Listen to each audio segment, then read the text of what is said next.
7 лістапада чацвер белсадзумы эфіры. Анастасія Русецкая. Вітаю гаспадарства. Разом з экспертамі абмяркуем галоўныя тэмы дня. Запрашаю. Ініцыятыўныя групы пачалі збіраць подпісы за вылучэнцаў у кандыдаты на прэзідэнцтва. Ці пабачым чэргі з ахвотных падпісацца? Камала Гэрыс прызнала сваю паразу на прэзідэнцкіх выбарах у ЗША. Лукашенка ж заяўляе, што яму ўсё роўна, хто перамог. Гадавіна кастрычніцкага перавароту. Лукашенка называе беларусаў таварышамі, ля помніку Леніну кветкі і чырвона-зялёныя сцягі. Распачаўся збор подпісаў за вылучэнне кандыдатаў на прэзідэнцтва. На тое, каб падаць у ЦВК 100 000 подпісаў грамадзянаў, ініцыятыўныя групы маюць 1 месяц. Да збору подпісаў дапусцілі 7 ініцыятыўных групаў. Збіраць подпісы могуць толькі іх чальцы, якія мусяць мець пасведчанне ад ЦВК. Рабіць гэта можна на месцах працы і пражыванні грамадзянаў, а таксама на пікетах у горадзе. Завершыцца збор подпісаў 6 снежня. Да 21-го дакументы будуць перадаваць і правяраць у ЦВК, а рэгістрацыя кандыдатаў пройдзе з 22 до 31 снежня. У першы дзень новага 2025 года распачнецца этап агітацыі. Напярэдадні завершылі фармаванне тэрытарыяльных выбарчых камісіяў. Традыцыйна на чале іх стаяць прадстаўнікі мясцовых уладаў і кіраўнікі прадпрыемстваў, а ў склад уваходзяць чальцы праўладных арганізацыяў. Што праўда, персанальны склад камісіяў хаваюць у сакрэце. Называюць толькі некаторыя прозвішчы. Як сёлета будзе выглядаць збор подпісаў, пра гэта, а таксама пра тое, што чакае афіцыйны Менск ад новага кіраўніка Белага дому, мой калега Руслан Ігнатовіч пагаварыў са старэйшым палітычным дарадцам Святланай Ціханаўскай Александрам Дабравольскім. Вашай увазе. Гаспадар Александр, вітаю вас. Добрый дзень. У Беларусі пачаўся збор подпісаў за вылучэнне кандыдатаў на прэзідэнцтва. І зарэгістраваныя 7 ініцыятыўных групаў. І вось мы памятаем, што менавіта ў 2020 годзе вось на гэтай стадыі пачалася такая хваля і ўздым грамадскай актыўнасці. А вось як, на вашу думку, будзе выглядаць збор подпісаў сёлета? Ну, это будзе такая фармальнасць, хутчэй за ўсё, в рэальнасці ніхто гэтых подпісаў збіраць не будзе, таму што такая сітуацыя, калі рэпрэсіі, аблавы, арышты кожны дзень 10, 20, 30 і больш чалавек, калі палізняволеныя ў турме, калі вылучыцца незалежным кандыдатам фактычна немагчыма, калі няма вольнай прэсы і калі застаецца старая сістэма фальсіфікацыі выбараў, то ніякага сэнсу рэальна ўдзельнічаць у выбарчай кампаніі ўжо няма. Нават у 2020 годзе ўсё гэта было у значна меншай ступені. Не было такіх рэпрэсій, не было вялікай колькасці палізняволеных, і гэта былі нейкія абставіны, у якіх мела сэнс. Зараз проста не дадуць нікому нават нармальна подпісы збіраць. А вось калі ініцыятыўныя групы раптам там пачнуць хадзіць па кватэрах, што б вы параілі людзям? Падпісвацца, не падпісвацца? Ну, гэта у кожнага чалавека свой выбар, аднак я б нагадаў кожнаму беларусу, беларусцы, што сапраўдных выбараў няма, што гэта ўсё імітацыя і падман, і так да гэтага ставіцца. Я думаю, што ўрэшце гэта будзе крадзеж нашага права выбару у кожнага беларуса. І так да гэтага трэба ставіцца. Мы думаем, што найлепш галасаваць супраць усіх. А вось што, дарэчы, да самой кампаніі і розных падыходаў апазіцыйных структураў. Мы ведаем, што вось ёсць ваш падыход, так? Гэта галасаваць супраць усіх. Мы ведаем, што ёсць частка прадстаўнікоў каардынацыйнай рады, якія, напрыклад, там прапаноўваюць галасаваць за спадара Гайдукевіча. І ёсць стратэгія руху «Вольная Беларусь» – гэта байкот. Вось скажыце, калі ласка, а чаму не можна было дамовіцца пра нейкую адзіную кампанію, адзіную стратэгію? Чаму гэтага не сталася? І як вы ацэньваеце усе 3 стратэгіі? Ну, першая, наша стратэгія будзе даваць больш магчымасцяў. Тыя, хто трапіць на выбарчы участак, мы заклікаем іх галасаваць супраць усіх, хто фактычна крадзе іх права выбару. Таксама можна будзе прагаласаваць на онлайн-платформе супраць усіх.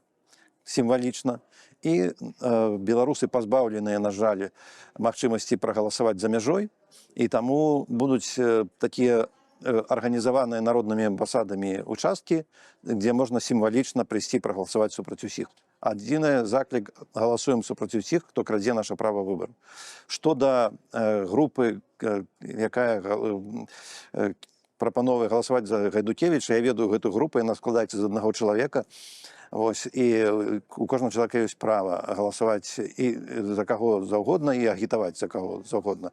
Што да байкоту, то фактычна гэта у нашай пазіцыі таксама ёсць. Не хочаш ісці, удзельнічаць у гэтым фарсе, можаш прагаласаваць супраць усіх онлайн ці за мяжой, калі ты за мяжой. І фактычна гэта вось наше стаўленне да гэтай выбарчай кампаніі, якая з'яўляецца рэальна без выбарамі, без усялякага выбара, такое, што мы пратэстуем супраць таго, што у людзей скралі права голасу. Шэраг экспертаў выказвае такую думку, што выбары так званыя 2025 года прызначаныя на студзень, бо Лукашенко спяшаецца. Ён спяшаецца, бо хоча пасля свайго пераабрання удзельнічаць у будучых магчымых перамоваў паміж Расіяй і Украінай. І вось з улікам таго, што ў Белым доме будзе новы стары гаспадар Дональд Трамп, ці спраўдзіцца тут чаканні афіцыйнага Менску? Я думаю, што гэтыя чаканні наўрад ці спраўдзяцца. Тут ёсць праблема, што Беларусь з'яўляецца ключавой краінай для бяспекі ў рэгіёне, і Беларусь павінна быць прадстаўлена. Але калі Беларусь будзе прадстаўлена чалавекам, які даў магчымасць для нападу на Украіну праз сваю тэрыторыю, то наўрад ці да гэтага чалавека будзе нейкая павага. Я думаю, што зараз Лукашенко наўрад ці ўжо зможа заняць такую пазіцыю, якую ён паспрабаваў заняць пасля 2014 года, нейкі пасярэднік.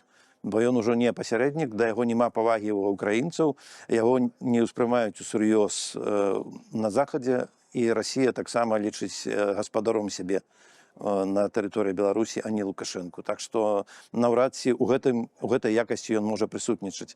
А тое, што трэба зрабіць так, каб інтарэсы Беларусі і бяспекі Беларусі, і незалежнасці Беларусі былі ўлічаны, гэта складаная задача, мы таксама ёй займаемся.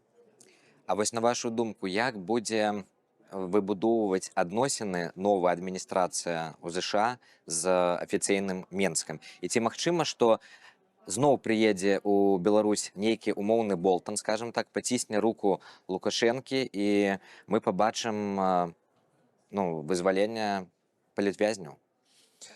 Я думаю, што Беларусь пакуль не вельмі цікавіць Дональда Трампа. Яшчэ невядома, якая будзе яго адміністрацыя. Да 20 студзеня яшчэ прэзідэнтам будзе Байден, ці калі штосьці з ім здарыцца, то Камала Харріс.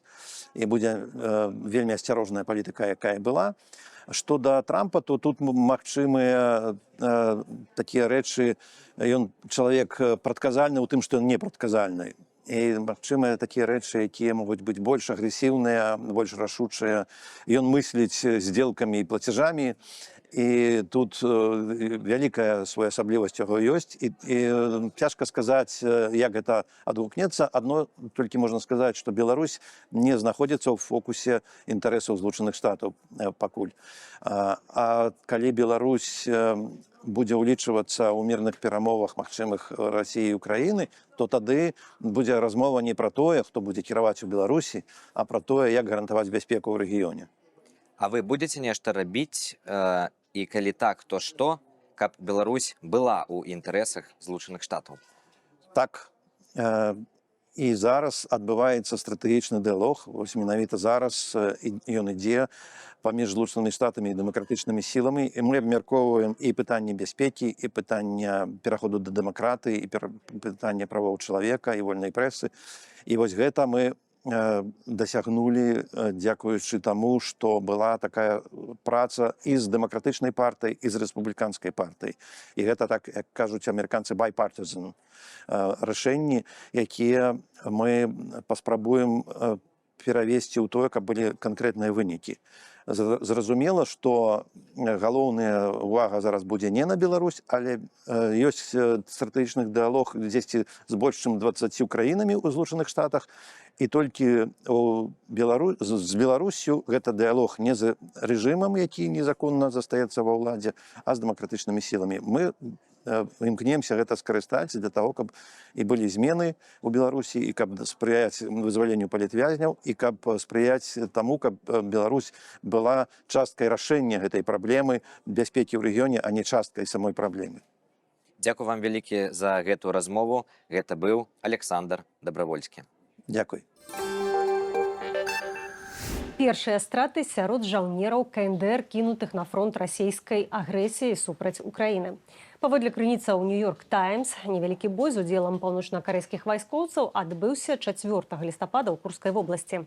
Сцвярджаецца, што яны далучыліся да расійскай 810-й брыгады, спрабуючы выявіць слабыя месцы ва ўкраінскай абароне. Дакладныя звесткі пра страты не раскрытыя, але, са словаў амерыканскіх чыноўнікаў, загінула значная колькасць паўночна-карэйскіх салдатаў. Пра іншыя падзеі за межамі Беларусі ў нашым аглядзе. Кандидатка демократов Камала Гэрис признала свою поразу на президентских выборах у США и выступила с промовою перед своими прихильниками. Яна подяковала им за довер, а так само заявила, что повіншавала ўжо Дональда Трампа с перамогаю. Моладзі, якая проголосовала за яе, дзейная вице-президентка параила не гублять надеи. Вынікі гэтых выбараў не тое, чаго мы хацелі, не тое, за што мы змагаліся, не тое, за што мы галасавалі. Але пачуйце мяне, калі я кажу, што святло амерыканскіх надзеяў будзе гарэць ярка, пакуль мы не здаемся і пакуль працягваем змагацца. Выборы ў ЗША каментуе другі дзень запар і Лукашенко. Падчас колкі дроваў ён назваў Гэрис гераічнай жанчынай, але адзначыў, што ЗША, маўляў, не саспелі да прэзідэнта жанчыны. Дональда Трампа ж Лукашенко параўнаў з бульдозерам ды паабяцаў вылучыць таго на Нобелевскую прэмію міру, калі новы прэзідэнт ЗША зможа прыпыніць вайну ва ўкраіне, развязаную хаўруснікам Лукашэнкі Уладзімірам Пуціным.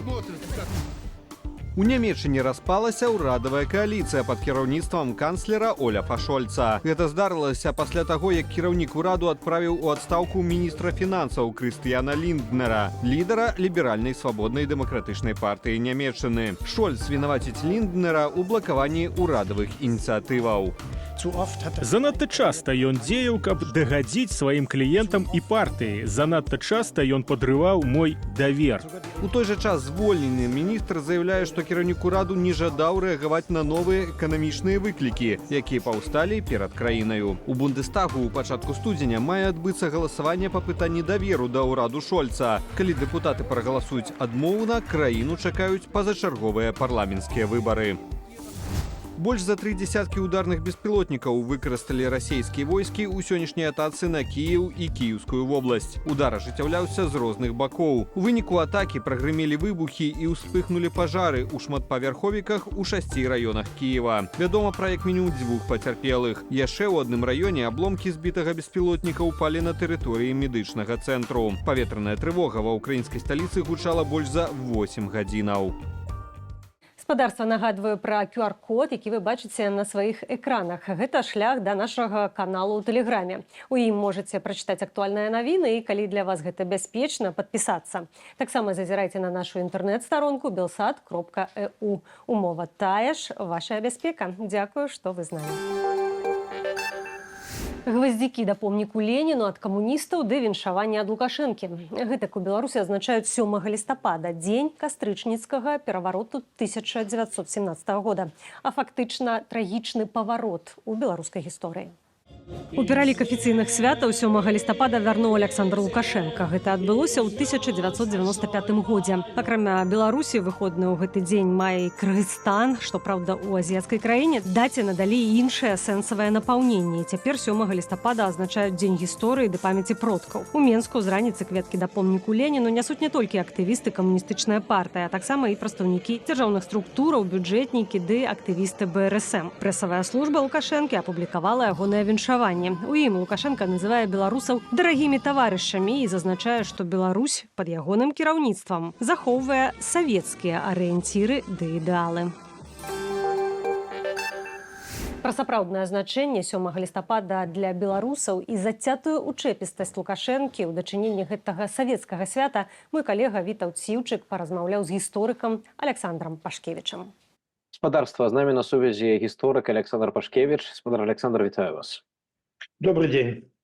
7 лістапада ізноў прадстаўнікі камуністычнай партыі ідуць, нясуць вянкі Леніну, помніку на плошчы Незалежнасці. Такі помнік савецкаму правадыру стаіць ледзьве не на кожнай галоўнай плошчы беларускага горада. Чаму увогуле 7 лістапада дагэтуль застаецца выходным і нават святочным днём у афіцыйным календары Беларусі? Ну, тут довольно такая парадоксальная ситуация выглядает, потому что хоть он застается таким святочным и червоным днем календара, тем не менее такого таких широких святкований, таких с размахом улады не только теперь не ладят, але и не ладили раней. Там уже было нечто параўнальнае, там, скажем, с 3 ліпеня, ці яшчэ чымсьці такими ідэалагічнымі святамі. Ну, як правило, тут только ёсць віншаванне ад Лукашэнкі, нейкае фармальнае, ускладанне кветак, там, ці вянкоў да помнікаў Леніна камуністамі і іншымі там людзьмі, які ностальгіруюць па Савецкаму Саюзу. А ў таком на дзяржаўным узроўні, як правіла, нічога такога не назіраецца.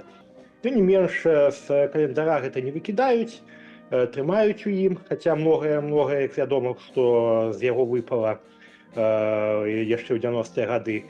І я это звязваю з тым, што гэта дата была калісьці пакінута Лукашэнкам у календары, тады, калі яго грунтоўна чысцілі у другой палове 90-х, ужо пасля рэферэндума 96-го года. Проста таму, што гэта была дата важная для ідэалагічнага змагання, што супраць яе выступалі апаненты Лукашэнкі. Ну, а у яго была вось такая жаданне ім ніякім чынам не папускаць. Таму вось чыста з прынцыпу там тыя самыя дзяды выкінулі, якія былі важныя для апанента ўлады. Нейкія там іншыя таксама даты, той самы Дзень незалежнасці перанеслі ў іншае месца, хаця такога ўжо не вельмі вымагалася гэта па самой логіцы. Ну, а вось 7 лістапада пакінулі чыста вось для... Ну, там показалі такую вось дулю. Ну, а пасля ўжо, відаць, застаецца чыста па інерцыі, чыста за такога, можа быць, кансерватызму, нежадання там чапаць, нешта пераглядаць. Тым больш, што, ў прынцыпе, што Лукашенко сам чалавек з такой старой загартоўкі, з савецкім выхаваннем, з савецкімі поглядамі на ўсё. І таму, дзякуючы гэтаму, гэта такая даволі парадаксальная дата, яна і пратрымалася да сённяшняга дня. Хоць, як я ўжо казаў, яно не такога сапраўднага святкавання на яе не ладзіцца на дзяржаўным узроўні. 7 лістапада, гэта вось падзея 1917 году, кастрычніцкі пераварот, бо тады быў календар яшчэ такі стары ў расійскай імперыі, тады гэта быў кастрычнік. Разам з тым, падзеі адбываліся нават не на тэрыторыі Беларусі. Які ўвогуле тады сэнс гэтай даты для беларусаў і што вось прынесла Беларусі 7 лістапада 17 года? Там хоць падзеі адбываліся не на тэрыторыі Беларусі асноўныя, тым не менш, сама па сабе гэта дата гістарычна важная для Беларусі, таму што вядома, што гэта прывяло да ўсталявання на шмат дзесяцігоддзяў савецка-камуністычнага рэжыму, і беларусы увайшлі ў склад СССР, адныя раней, іншыя пазней, і сталі удзельнікамі такога вось вельмі маштабнага, байдай што наймаштабнейшага ў сусветнай гісторыі на гэты момант сацыяльнага эксперыменту. Калі спрабавалі будаваць камунізм, спрабавалі тэорыі Маркса, перапрацаваны Ленінам, увасобіць у жыццё. Вядома, што гэты эксперымент прынёс шмат гора, што яго праводзіў жыццё бязлітаснымі метадамі, і ўвогуле, што сама эта камуністычная ідэя аказалася утопіяй у такім чыстым выглядзе, якую яе хацелі казаць. Таму гэта, канешне, гэта удзел у гэтым менавіта працэсе для беларусаў, так глобальна кажучы, ён быў кепскай з'явай, як і для іншых народаў, што такім вялікім шырокім сэнсе ён, конечно, быў негатыўны, гэта негатыўная падзея, ну, хоць бы таму, што за гэтага развіццё беларускага народу, беларускай нацыі, яно было скінута на сваё натуральнае развіцця, на такое развіццё штучнае, і было пераведзена ў такое рэчышча, што, вядома, сфармаванне нацыі яно не спынілася з-за гэтага, у пэўнай ступені недзе нават паскорылася, дадзены былі новыя імпульсы, таму што была утвораная Савецкая Рэспубліка ў складзе СССР, у якой было шмат чаго негатыўнага, але было, конечно, пазітыўнае, што межы вызначаныя, што нейкія там, асабліва на розных этапах савецкай улады, была пэўная культурная палітыка, якая спрыяла таму саму развіццю часам беларускай мовы і літаратуры і гэтак далей. Ну, але тым не менш, важна было тое, што гэта нацыя, конечно, беларуская фармавалася, але гэта была ўжо беларуская, намаганне рабіць па фармаванню не проста беларускай нацыі, а беларускай савецкай нацыі. І гэта, конечно, у гэтым плане мы шмат прайшлі вялікую эту дарогу, каб стаць менавіта такой нацыяй, і гэта нам адгукалася пасля ўжо пасавецкі перыяд і адгукаецца да сёння.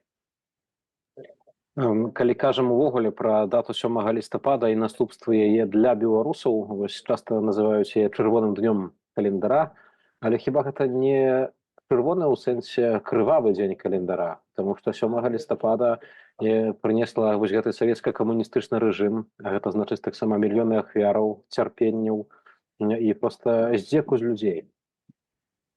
Ну, я цалкам згодзін з тым, што гэта не святочная дата, ведаючы тое, што ўжо ідэалогія гэта даўно адышла, і фактычна яна зайшла ў тупік, і ніхто там як бы штучна не нішчыў, яна сама па сабе